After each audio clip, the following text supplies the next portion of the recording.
Hello, I'm Jane, and today I'm going to talk to you about scrap paper.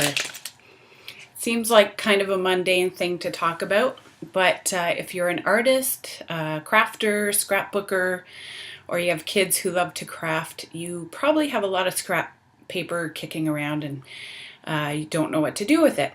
So I'm going to tell you a little bit about what I do with mine and also tell you how I organize it, which probably seems a little anal, but it's actually very helpful. I'll show you a couple of ways that I use scrap paper. One thing I like to do is make patterns by gluing down different pieces of scrap, and then I'll use either a whole sheet as a background in a piece of art, or I'll cut it up into smaller pieces.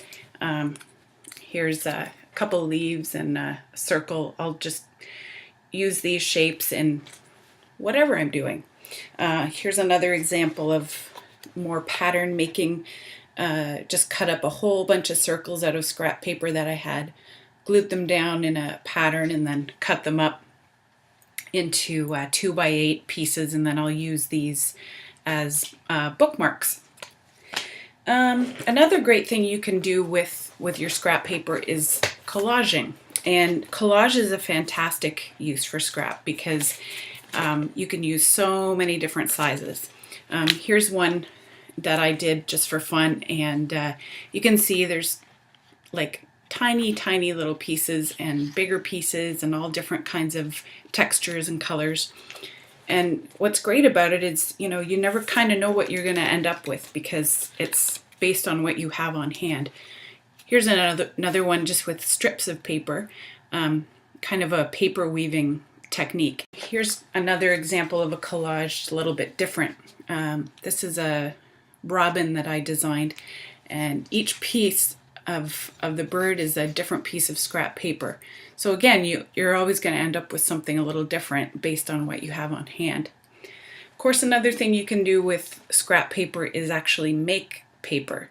There are a lot of good resources online to teach you how to make paper. It's not something I'll go into right here, but you can get all kinds of different colors and textures with the different scrap that you have left over from your projects.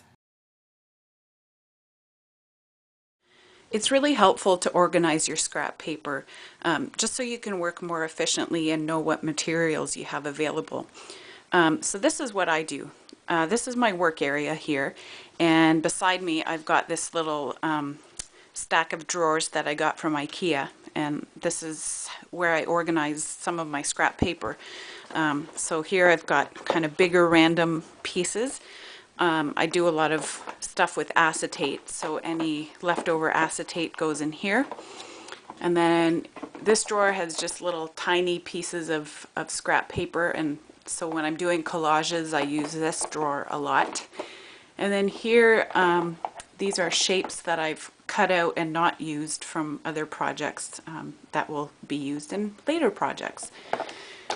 And then down here I have more scrap paper. You can see this is pretty much the shreds of scrap, so this is what I'm going to use to make paper someday. And then here I've got ends of paper that are nicely square and rectangular, so I'll use those for backgrounds on cards and stuff like that. So if I'm making cards, this is where I look first. And then up here I just have, kind of your regular household scrap paper, like from the printer or backs of cards and stuff like that, and that's what I use for jotting down notes or doing sketches. Thanks for watching, and I hope you got a few tips that you'll be able to use at your place.